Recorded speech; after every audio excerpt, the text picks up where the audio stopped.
Ya, jadi hari ini kita menghadiri deklarasi Jokpro ya untuk 2024. Wah, ini menarik coy, karena berkaitan dengan Pilpres ya 2024 mendatang. Nah, ini baru 2021 relawan untuk Jokowi Prabowo itu sudah ada nih guys. Relawan untuk Jokowi Prabowo sudah ada. Jadi mungkin Jokowi sebagai presiden, Prabowo sebagai wakilnya. Berdasarkan ini ada dari komunitas Gemak Pelawangsa, video apalah ini,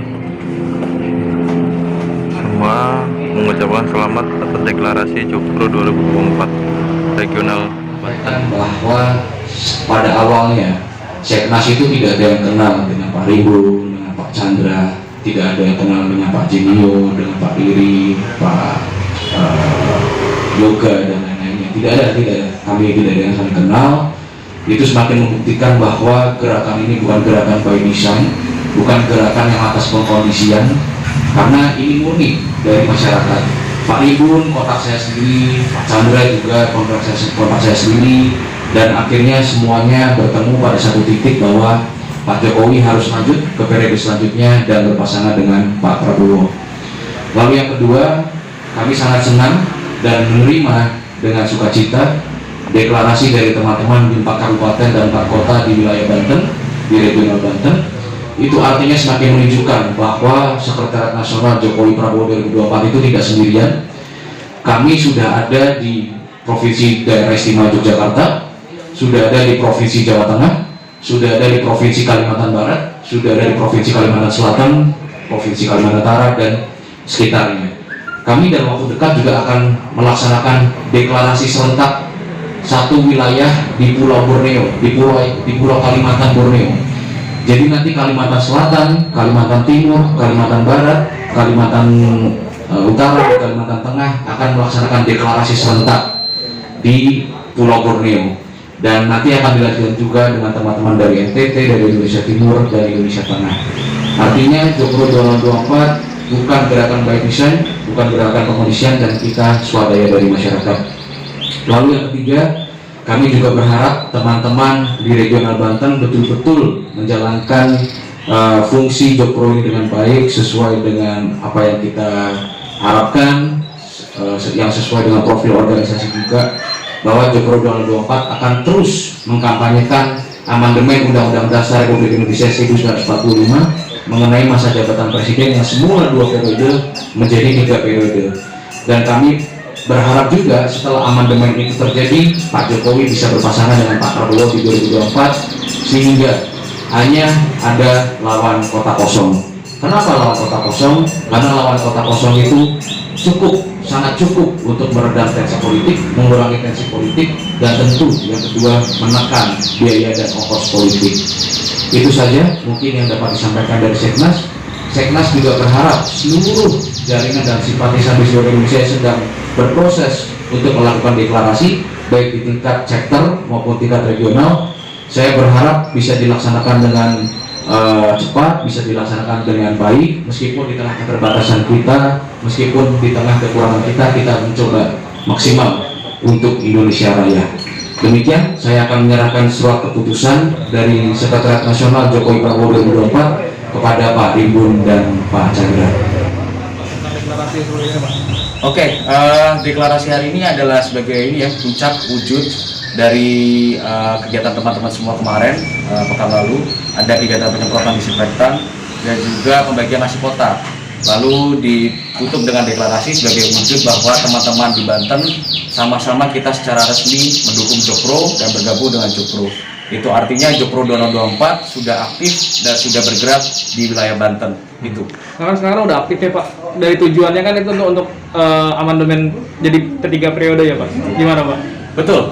Kalau dibilang sudah aktif karena kita di Jogja sudah ada, di Kota Pekalongan, Kabupaten Pekalongan, Kabupaten Kuburaya, Kota Pontianak, Kota Kupang juga sudah berjalan semua. Dan di Pulau Kalimantan juga semuanya sudah berproses, tinggal menunggu waktunya untuk PPKM selesai supaya kita tidak melanggar protokol kesehatan.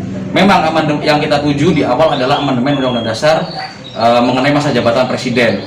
Dan untuk mengubah masa jabatan presiden dan amandemen itu bisa terjadi kalau ada dukungan kuat dari masyarakat yang menginginkan bahwa Pak Jokowi maju ketiga kalinya. Dan itu yang sedang diupayakan oleh teman-teman Jokpro. Kita menggalang dukungan sebanyak-banyaknya dari seluruh masyarakat Indonesia, sehingga nantinya saat kami semua bertemu dengan elit politik, kami semua bertemu dengan ketua umum partai, bertemu dengan Pak Bamsud, kami sudah punya legal basis, kami sudah punya legal standing yang sangat kuat, kita sudah punya legitimasi yang sangat kuat bahwa semisal 17 juta masyarakat Indonesia yang bergabung dalam Jokpro mendukung Pak Prabowo dan Pak Jokowi nanti di 2024. Itu misalkan. Nanti jadi kita akan terus gulingkan terus dukungan-dukungannya, sehingga apabila nanti lebih dari 17 juta juga kami akan sangat terbuka. Masyarakat pasti akan mendukung gerakan ini, saya yakin. Dan MPR, ketika masyarakat bersuara, maka MPR juga akan melakukan amandemen. Demikian. Optimis, Pak? Optimis, sangat optimis. Karena kita melihat hasil survei dari SMRC saja ya. Survei dari SMRC yang terakhir, kita sebelum syukuran di bulan Juni lalu, itu masyarakat yang setuju dengan Pak Jokowi 3 periode itu 40,2%. Ya, itu sebelum syukuran. Apalagi sekarang kita cuma cukup tambah 10% saja, maka amandemen bisa terjadi. Sehingga Jokowi 2024 sangat optimis. Dan ini bukan imajinasi, ini nyata, real. Kita tidak bermain di dunia maya, kita bermain di dunia nyata. Kita semua menggalang dukungan di akar rumput. Demikian. Nah, kali ini kan yang berbeda, sosok yang disandingkan adalah yang sebelumnya menjadi rival gitu ya. Betul. Nah, alasan dasarnya seperti apa sih, Bang? Tentu alasan besarnya ya sesuai dengan tujuan Jokpro adalah untuk mencegah polarisasi ekstrim. Itu yang selalu disampaikan oleh Pak Kodari dimanapun. Itu yang selalu disampaikan oleh Ketum, selalu disampaikan oleh saya dimanapun, bahwa Jokpro 2024 itu sangat penting untuk mencegah polarisasi ekstrim. Karena sejak 2014, Pilgub DKI 2017, Pilpres 2019, sistem pemilu kita, sistem Pilpres kita itu tidak pernah lagi sama. Kita semua sudah mulai masuk ke dalam perubahan-perubahan yang sangat sensitif, sangat sentimental, sedikit-sedikit goyang isu SARA, sedikit-sedikit goyang isu-isu primordialisme, itu sangat tidak baik bagi demokrasi kita. Sehingga kami mengusulkan Jokowi Prabowo untuk mencegah hal itu semua. Selain itu kita juga bisa mencegah tensi politik yang sangat ketat, tensi politik yang sangat tinggi. Jokowi Prabowo juga bisa menurunkan ongkos politik karena akan melawan kota kosong. Dan tentu Indonesia akan jauh lebih bersatu jika yang tadinya cebong bisa terbang, yang kampret bisa berenang. Kira-kira begitu. Yang mendasari Abang Jokowi bisa disandingkan dengan Prabowo itu apa, Bang? Ya, Yang kita perlu mendasari. sadari betul ya bahwa Pak Jokowi dan Pak Prabowo itu sangat bersahabat. Sebenarnya hubungan Pak Jokowi dan Pak Prabowo itu baik-baik saja kok, tidak ada masalah. Hubungannya Pak Prabowo dengan Teguh Umar juga baik-baik saja, tidak ada masalah. Yang menjadi masalah, yang menjadi isu adalah ketika Pilpres 2014, ketika Pilpres 2019, Pak Prabowo itu diberi stempel, diberi label oleh kelompok tertentu yang menyatakan bahwa Pak Prabowo ini adalah calon presidennya umat Islam, calon presidennya orang Islam yang beragama Islam. Itu kan sangat tidak baik bagi demokrasi kita. Yang namanya calon presiden itu tentu untuk seluruh masyarakat Indonesia, baik yang mendukung, baik yang tidak mendukung, baik yang pro maupun baik yang kontra. Dan itu yang dilakukan oleh Pak Jokowi dan Pak Prabowo. Dibuktikan dengan apa? Dengan kelegaan hati, kelegowoan Pak Jokowi mengundang Pak Prabowo untuk masuk dalam kabinet, dan kelegowoan Pak Prabowo untuk mau bekerja bersama Pak Jokowi di kabinetnya. Pemimpin kita sudah menunjukkan hal itu, lalu kenapa kita masih terbelah gitu? Di bawah kita harusnya bersatu untuk memajukan Indonesia. Terlebih kita sudah di masa COVID seperti ini, janganlah lagi kita berdebat segala macam gitu loh. Kita harus contoh New Zealand. Perdana Menterinya itu ketika dia mengambil kebijakan mengenai COVID, oposisi itu tidak ada yang pro dan kontra, oposisi sama-sama bahu-membahu untuk mencegah COVID. Itu yang harus kita contoh dari New Zealand. Kalau bicara kesosokan antara dua tokoh hebat ini seperti apa, Pak? Iya, waktu itu saya sempat bertemu ya dengan Abah Lutfi ya, Habib Lutfi di Pekalongan, karena saya juga orang Pekalongan. Oh, sama. Saya bertemu beliau, saya sampaikan, Bah, izin saya diberi amanah menjadi sekjen, apakah ada pesan-pesan? Abah Lutfi menyampaikan demikian, Mas, Pak Jokowi itu pemimpin yang lembut, Pak Jokowi itu pemimpin yang rendah hati, Pak Jokowi itu pemimpin yang merakyat, dan juga Pak Jokowi itu pemimpin yang kerja. Pak Prabowo tidak kalah baik, Pak Prabowo itu orang yang tegas.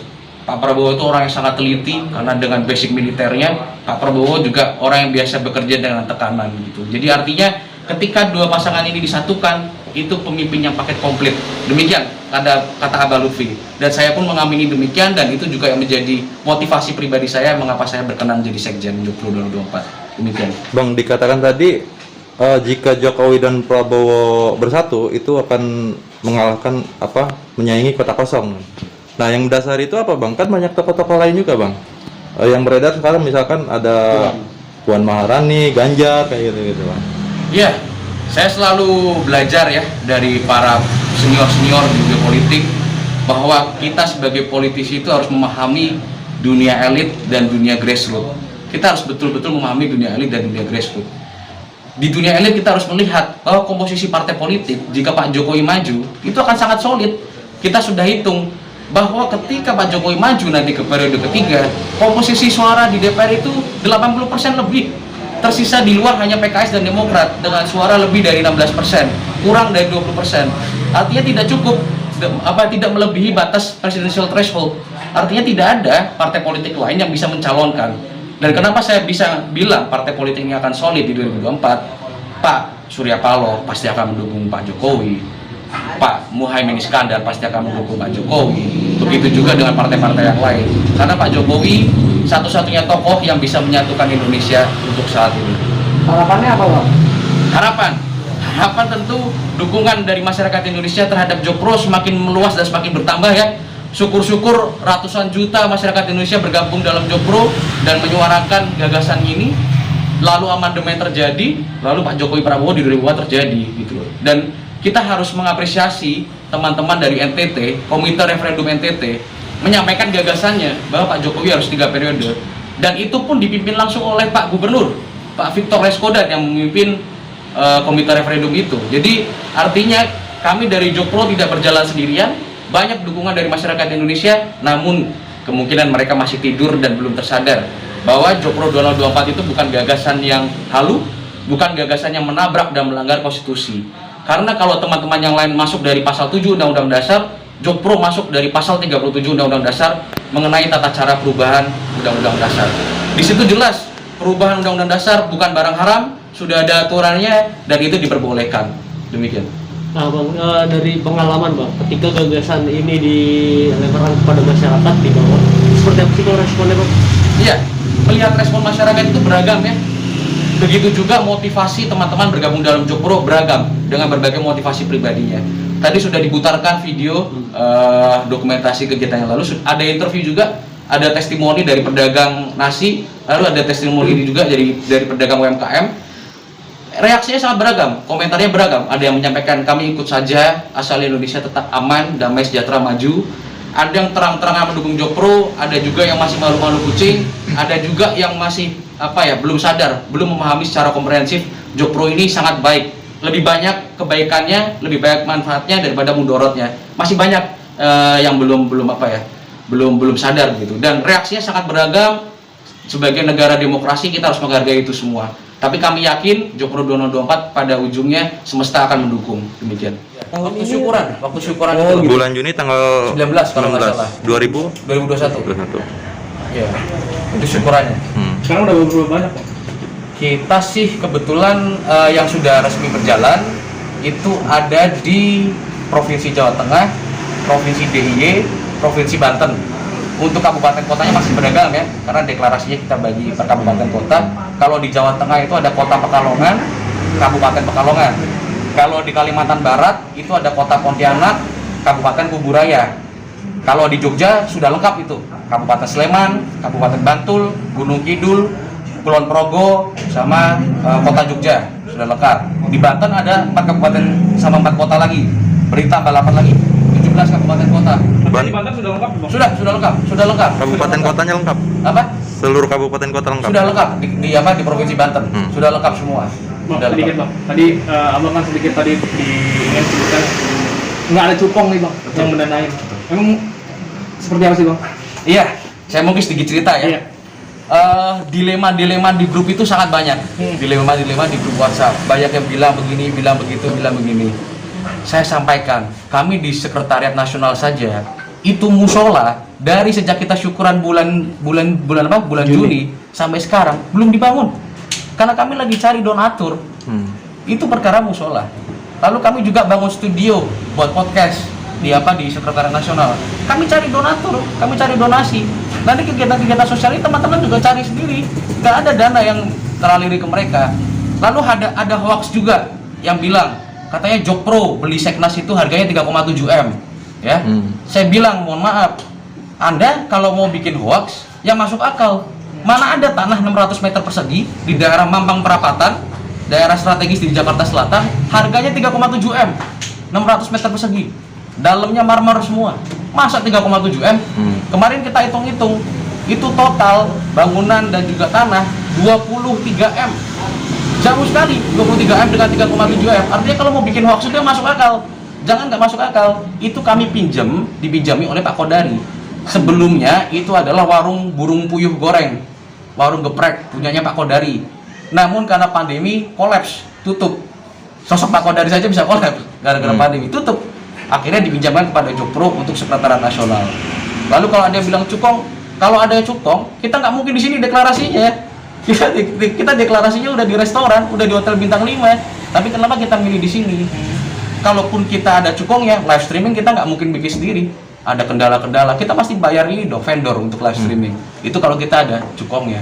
Dan kami semua bergerak secara swadaya, bisa dibuktikan dengan transkrip chat di grup-grup WhatsApp. Sangat jelas saya masuk di semua grup kabupaten kota, saya sampaikan kepada mereka bahwa Jokpro murni swadaya masyarakat.